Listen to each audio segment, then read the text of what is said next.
po sa bawat isa ng mga nanonood po at nakikinig sa mga oras na ito. Ako po'y bumabati sa inyo. Ngayon po ay magkakaroon tayo ng maikling pag-aaral ng salita ng ating Panginoon. Ang pag-usapan po natin ay patungkol po sa kahalagahan ng oras na pinagkatiwala po sa atin ng ating Panginoon.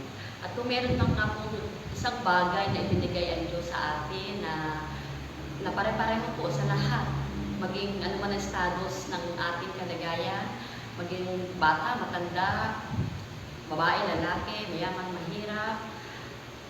Isang bagay po ang binigay ng Diyos sa atin na pare-pareho, pantay po sa lahat. Ito po yung bawat isa ay mayroong 24 oras sa loob po ng isang araw. So ang ating pag-uusapan, so yung time, use it wisely. In Ephesians chapter 5, verse 15 to 16, therefore be careful how you walk, not as unwise men, but as wise, making the most of your time, because the days are evil. Manalangin po tayo. Panginoon, salamat po sa pagbasa ng iyong salita. At salamat din po sa pagkakataon ito upang patuloy na maipahayag po ang iyong mabuting balita, Panginoon, lalo na po sa kaligtasan ng maraming tao. Mihingi po kami ng patuloy na paglilinis sa aming po mga pagkukulang, sa aming mga kasalanan. Linisin niyo po kami at patuloy na pabanalin at katagpuin, Panginoon. Abutin niyo nga po ang bawat isa at ang mga salitang aming mapapakinggan ay tunay nga po na magbigay lakas, makapagbigay inspirasyon po sa bawat isa sa amin, Panginoon. At nasa iyo po ang lahat ng papuri at ang lahat ng parangal sa pangalan ni Jesus. Okay, so sabi ko nga po kanina, kung meron pong bagay na ipinagkalooban Diyos sa atin na patas sa lahat, ito po yung oras. Kung paano po natin ito gamitin, kung paano gamitin ng tao, kung paano mapahalagahan, kung saan gagamitin, so doon na lamang po tayo nagkakaiba-iba. Pero tandaan po natin, at the end of the day, lahat po tayo ay magsusulit po sa ating Panginoon, ipagsusulit natin yung lahat ng bagay na pinagkatiwala niya po sa atin.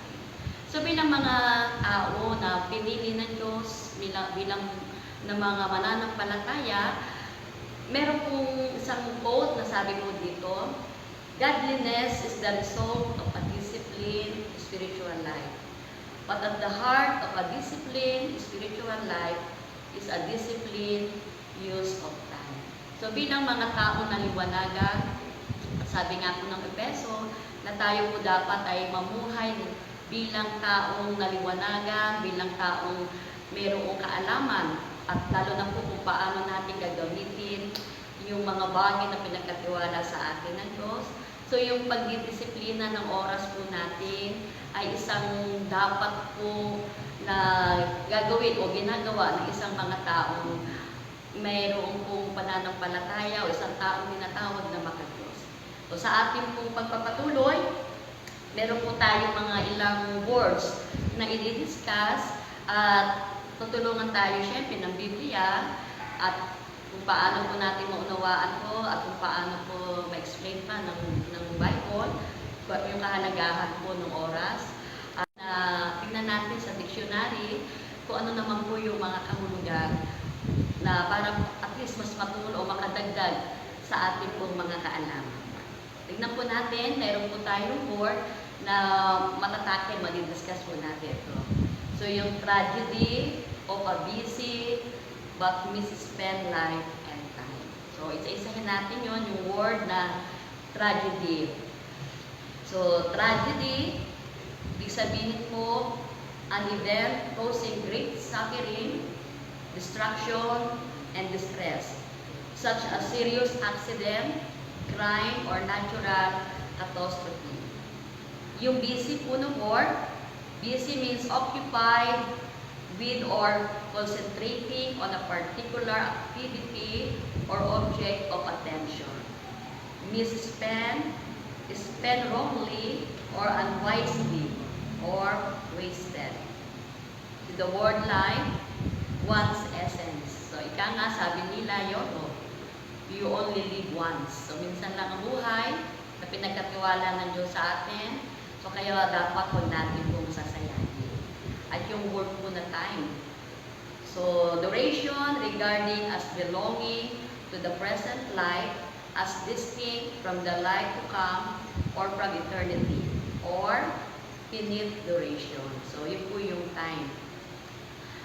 So kung paano po natin ito gagamitin, kung paano natin ito pahalagahan, sabi ko nga po kanina, ito po ay depende na po sa tao. Pero nawa ay magamit po natin ito ng maayos at sa pagharap natin sa Diyos, may pagsulit natin na napagkatiwalaan tayo ng Panginoon sa buhay at sa oras o sa pagkakataon na pinahiram niya po sa atin. At syempre kung paano natin ito gagamitin, at the end of the day, dapat ito po ay makapagbigay glory sa God. Sapagkat sabi nga sa John chapter 15, verse 8, when you produce much fruit, you are my true disciples. So this brings great glory to my Father. So, syempre kung anumang bunga, may mga bunga tayo na through our evangelism, may mga bunga tayo na mga tao na ilapit sa Panginoon, praise the Lord. So, sa buhay natin, so in-expect din po ng God na maging productive po tayo. So, yung buhay, yung oras na pinagkatiwala ng Diyos, nais ng Diyos na ito ay magamit din natin ng tama at magamit sa tama. At sabi nga, kapag tayo nagbubunga, namumunga, you are my true disciples. At syempre, ito ay makapagbibigay great glory to our Father. So, nawa, makapagbigay glory tayo sa ating Panginoon sa pamamagitan po ng paggamit ng buhay, ng lakas, at ng oras na pinahiram sa atin ng Panginoon. So may mga ilang halimbawa tayong tackle, mga example po na kung paano na misuse or nagagamit sa hindi tama yung oras na binigay o pinahiram sa atin ng God. Number 1, so time spent on idle talk. In Proverbs 10:19 to 21, nakalagay ko nga doon. So idle talk. So yung mga kwento na wala namang kabuluhan, nakapag-expend, nakapag-consume ng mas mararaming oras, tambay, kwento, tambay, kwento, wala namang wenta. Ika nga, sabi po nila. So, yung pala din, ay maling paggamit ng oras na pinahiram sa atin ng Panginoon. Masasayang yung oras, masasayang yung araw, na nagiging idle tayo. Sabihin, walang nagagawa, walang nangyayari. At minsan, yung idle talk. Kumbaga, maraming kwento. Minsan, the more na maraming salita, mas nagkakasala pa tayo.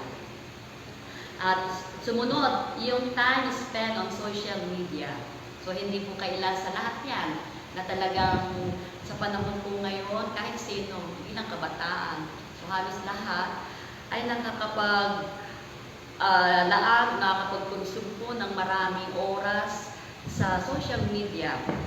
Meron pa ako ipapakita sa inyo na ito po ay study na sabi po dito, yung average daw po, an average user spend 2 hours and 33 minutes per day on social media. So, ang average daw po na nagagamit ng isang tao sa social media ay 2 hours and 33 minutes. Ngayon, kapag yan po ay araw-araw ginagawa po, in 5 years, sabi niya, diba, that comes up to 5 years and 8 months of their life. Kung ikaw ay 2 hours na nakakapag-consume ka ng ganoon sa social media, so sa buong buhay mo, nakakapag-consume ka ng 5 years. So dagdag pa natin yung 4 months, kasi meron pang 33 minutes. Kaya lang, minsan hindi lang naman 2 hours ang ating ilalagay or na ibibigay doon sa paggamit ng mga gadget or sa social media na lamang po. So, kung gagawin natin itong 4 na oras, so magiging 10 years. So, sa buhay mo, nakapag-consume ka ng 10 years sa paggamit ng social media. So pag sinabi ng social media, andyan na yung Facebook, andyan na yung YouTube, at yung ano pa ibang mga apps na meron ngayon. So yung iba naman, ginagamit din naman ito sa trabaho or sa business. So as long na nagiging productive at nakakatulong ay sana maging productive, ano po? Pero yung oras na ang pinag-uusapan natin ay yung oras, so yung time na nakukonsume natin sa social media. So ano pa po? Time spent with friends as opposed to family. So hindi naman masama na makapag-spend tayo ng time with friends, yung social life po natin. Kaya lang kung mas marami tayo, when you spend more time playing with friends than with your family, so ano ang result nito? So pwede itong mag-breakdown sa family, sa unity ng family. Okay? Yung bonding, mas naliles, nawawala. Salamat sa Panginoon kasi itong pagkakataon na ito, yung quarantine, so lahat tayo na quarantine, nakapag-stay tayo sa bahay, almost more than 2 months na. So nawa itong time na ito ay magamit natin para magkaroon po ng family bonding. Alam naman natin, mga nakaraang mga araw, panahon, na minsan busy ang mga bata, busy ang mga kabataan sa pag-aaral, mga magulang sa work. So minsan magkita na lamang sa gabi, minsan hindi po nagtutugma yung mga oras. But praise God sapagkat may panahon katulad nito na sana wag natin sasayangin din po na mailaan natin yung time with our families na bonding together. Mas lalo pang mag-unite at mas lalo pang maging close sa isa't isa. Huwag nawa sana no, na nasa loob na ng bahay ay ang pag-uusap, ang gamit ay yung GC, group chat. Yun na lang din nag-uusap. So hindi din healthy. Iba pa rin po yung personal na pag-uusap. So bahagi po yun. Sana. So kaya lang, kung mas marami kang time sa friends, mas na-enjoy mo yung friends, time playing with them, kaysa sa family, ay medyo balansehin po natin. Okay, sumunod po, time spent on hatred and offenses. Sa buhay po ni King Saul, so ito po yung example natin si King Saul in 1 Samuel chapter 26. So 8 years niya pong, yung 8 years ng kanyang paghahari, nailaan lamang, naibukol niya doon sa pagtubis po kay David. So si David gusto niyang patayin. So 8 taon. Na yung 8 taon na yun, na paghahari niya dapat ay inilaan niya sa pamamalakad sa kanyang kaharian. Kaya lang yung 8 taon na yun nasayang kasi tinubis-tubis niya lang, nahanap-hanap niya lang si David kung saan-saan. Okay, so sana wag na yung ating lakas, yung ating energy ay maubos lamang doon sa hatred o sa mga offenses at doon na lang nag-focus. So sayang, marami tayong mamimiss. The time spent on lust. So, yung time, ang example natin dito si Samson. So, si Samson ay binigyan siya ng Diyos ng kakaibang lakas. Kaya lang, nagamit sa mali at yung kanyang tawag dito, yung kanyang kapasidad o yung kanyang potential ay nagamit niya sa mali na sayang. Kumbaga, dahil Samson spent a greater portion of his life and energy on women. So sa babae. Kaya ang bumagtang nagpabagsak din sa kanya, yung babae din. So nawa, lalo na mga kabataan, na nawa, wag naman yung inyong lakas, yung inyong buhay o inyong mga oras ay maubos lamang sa mga walang bagay na makapagdudulot ng hindi maganda sa inyo. Sana magamit nyo yung oras na yan, hindi sa mga makamunong bagay, kundi oras para lumago pa kayo, lumago pa tayo sa espiritual natin. So, yun po yung mga bagay na nagagawa natin na kaya lang nagiging misuse or kumbaga hindi natin nagagamit ng tama yung oras natin. Ayun, discuss naman natin mga kapatid, to avoid tragedy. So kasi tragedy yun, yung buhay ni Saul, tragedy. At the end, naging trahedya. Namatay siya, si Samson, ganun din, naging trahedya yung kanyang buhay. Napabagsak siya ng isang babae din. Sayang, yung potential niya na ibinigay ng Panginoon. Kaya huwag natin sayangin yung potential na binigay ng God sa atin, yung pagkakataon para pag-iupuran siya, pinagkatiwalaan tayo, pinagkatiwalaan kayo ng Diyos, ng mga iba't ibang talento, gamitin natin, gamitin ninyo sa ikaluluwalhati ng Panginoon. Kung ano yung purpose ng God, malakaran nawa, malakaran natin. So, to avoid naman this tragedy, so, number 1, syempre, start spending time on prayer, study, research on how to become fruitful. So, maganda po talaga. Bagamat sa kabilang banda, pwede natin sabihin merong hindi magandang pangyayari o magandang dulot itong quarantine, itong lockdown, dahil medyo na-paralyze yung ibang mga business, may mga activities sa ating mga simbahan na hindi na ganun ka-regular. So, salamat na lamang at may mga social media din, thank you, at least nagagamit sa tama. So, at least may mga ganyan.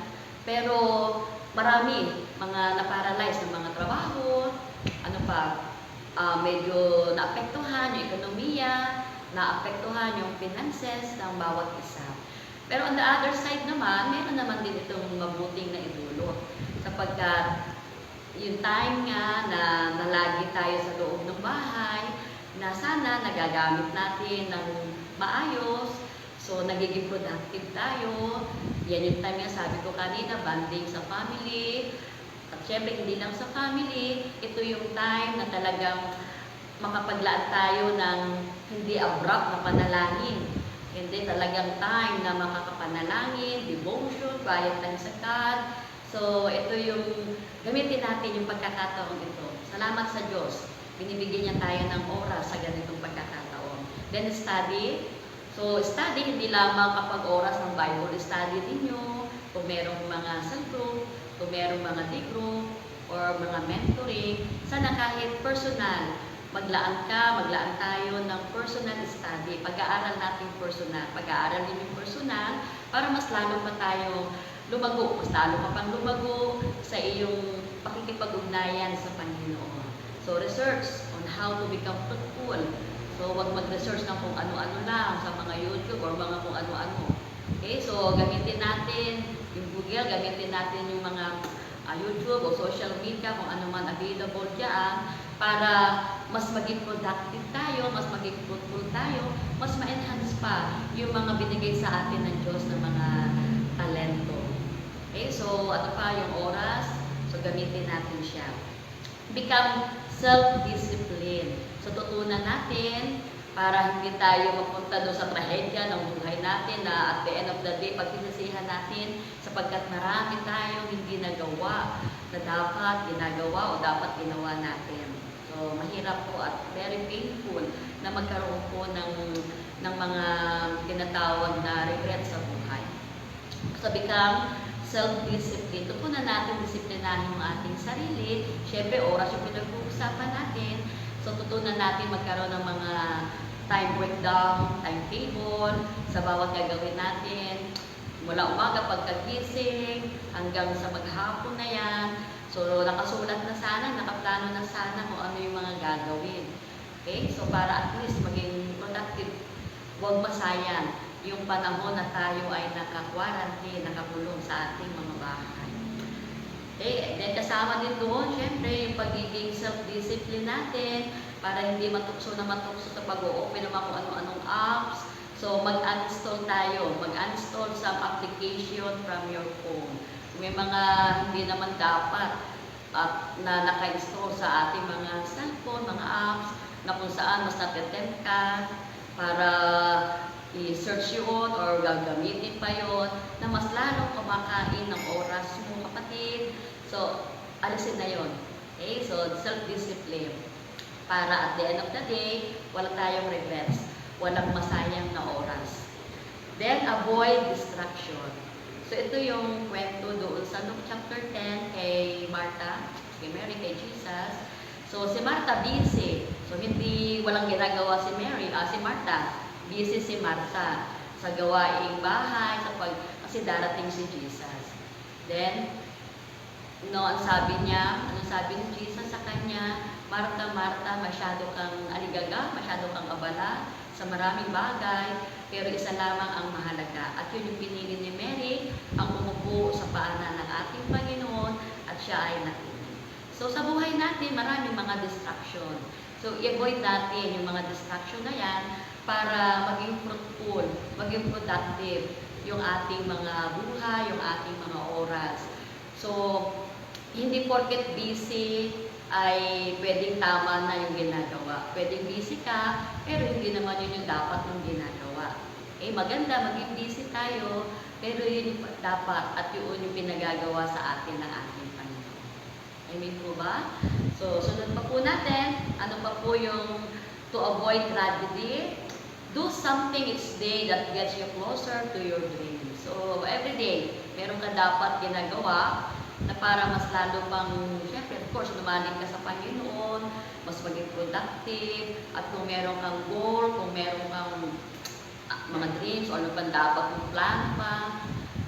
So, ito yung time din siguro, gawin natin. Do something each day. So, hindi lamang dahil quarantine, mga kapatid ko, kundi dapat, ito na po yung ating maging lifestyle, na meron tayong timetable, meron tayong kung tawagin yan nila DTR, Daily Time Record. Kung ano yung gagawin mo, pagising sa umaga, sunod na po yan gagawin. So makita natin kung saan tayo mas naglalaan ng maraming oras.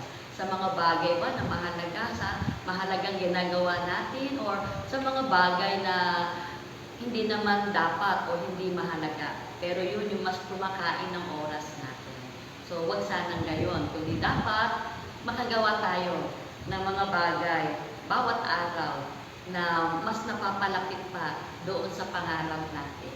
So kung sa loob ng bahay meron kang gustong gawin, so gawa ka ng mga dapat mong gagawin. Mga kabataan, pwede rin samantalahin yung pagkakataong ito, tumulong sa mga magulang. Kasi pag may pasok naman talaga namang konti na lang din yung time para makapagpulong sa loob ng bahay. Pero ngayon, mahaba, maraming panahon. So, tulong-tulong din pag may time. Para at least, hindi lamang makabawa sa gawain ng mga magulang, but of course, para matuto din. Kasi hindi naman, sa lahat ng panahon, kayo ay kabataan. Darating yung time, kayo ay magkakapamilya din. So at least, alam nyo na kung paano i-handle yung oras na meron kayo. Then, maximize all opportunities as they arise. So, i-take natin every opportunities na binibigay ng Panginoon sa atin. Lalo na ngayon, sabi po ng Ecclesiastes chapter 12, alalahanin mo ang iyong manlilikha sa panahon ng iyong kabataan. So, yung pagkakataon na meron tayo ngayon, yung lakas, yung energy na meron pa tayo ngayon, i-take natin ito opportunity para magamit na tayo ay makapaglingkod sa Panginoon, magamit para maluwalhati ang Diyos. Huwag natin sayangin yung lakas na to sa mga walang kabuluhang bagay. Kasi isang araw, tandaan natin mga kapatid, mga anak, lahat tayo haharap sa Diyos, ipagsusulit natin lahat ng mga ginawa natin. So, Ecclesiastes chapter 12, alalahanin mo ang iyong manlilikha sa panahon ng iyong kabataan, sa panahon na malakas ka pa, sa panahon na malinaw pa ang iyong mata, sa panahon na yung tuhod mo malakas pa, may lakas pa. Kasi pag dumating yung time na hindi mo na kaya, hindi na natin kaya, mahina na, gustuhin maghumayo, pero minsan bumibigay na ang katawan, gustuhin maglingkod, pero minsan yung katawan ay bumibigay na, may edad na hindi na kaya, hindi na ganun kasing lakas yung kabataan. Kaya mga kabataan, napakalaki ng oportunidad para magamit yung lakas na binigay ng Diyos. Gamitin para maglingkod, yung mga talento na binigay ng Diyos, magamit para makapag-serve kay God, magamit para mapapurihan ng ating Panginoon. Okay? So, Psalms 39, verse 4 to 5, sabi ko dito, Ito po ay isang magandang panalangin din po.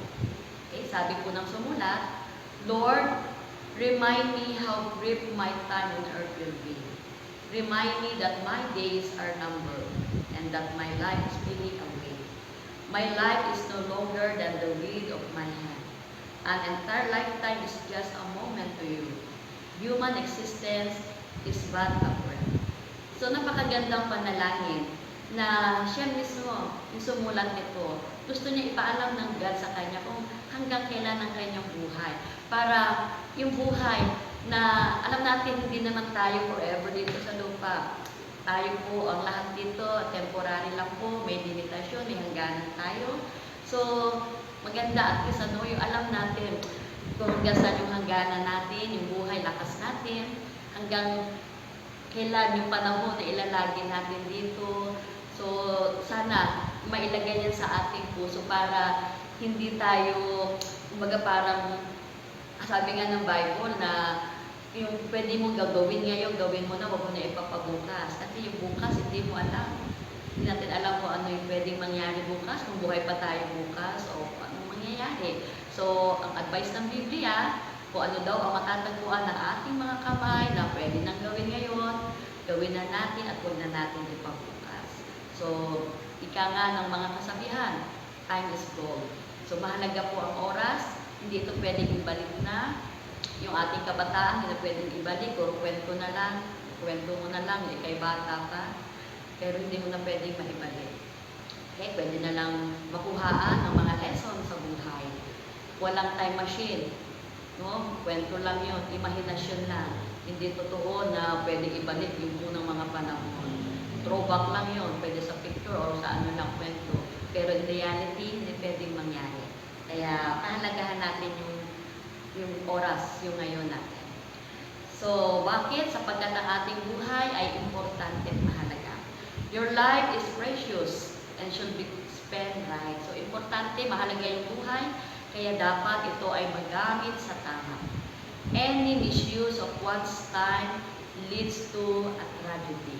So, pag may mga mali tayong gamit, may mga mali tayong mga oras na nailaan sa maling bagay, ang resulta nito trahedya sa buhay ng kapahamakan, mga kapatid. Kaya salamat sa Panginoon, salamat sa Kanyang salita, nire-remind niya tayo. Ang sabi ng Ephesians, gamitin natin yan, maging wise tayo, huwag maging unwise. So magamit natin ng tama yung oras na pinagkatiwala sa atin ng God. So use your time wisely. Regret is always painful. Napakahirap po na may regret sa buhay. Okay, very painful daw nga po. Masakit, mahirap. Kumbaga parang sayang, sana, puro sana. Baka magkaroon ka pa ng depression dahil sa mga regrets. So hanggat may pagkakataon, hanggat may panahon, huwag natin sasayangin ito. So gamitin natin yung time to serve God, gamitin natin yung lakas natin to serve God, gamitin natin yung opportunity para makapaglingkod sa Panginoon, gamitin natin ito, mga panahon ito, para at least family bonding, time with God, time with family, time para sa sarili, para mas lalo pang ma-develop, mas lalo pang mag-grow. So, salamat po and God bless us. Manalangin po tayo. Lord, salamat po, gawa patuloy na mapahalagahan po namin yung oras na pinagkatiwala niyo po sa amin at maging fruitful nga po ang bawat isa. Tulungan niyo po, lalo na po yung mga kabataan, Panginoon, na meron pang lakas, meron pa po mga kakayanan na pinagkaloob mo, naway magamit ito sa tama.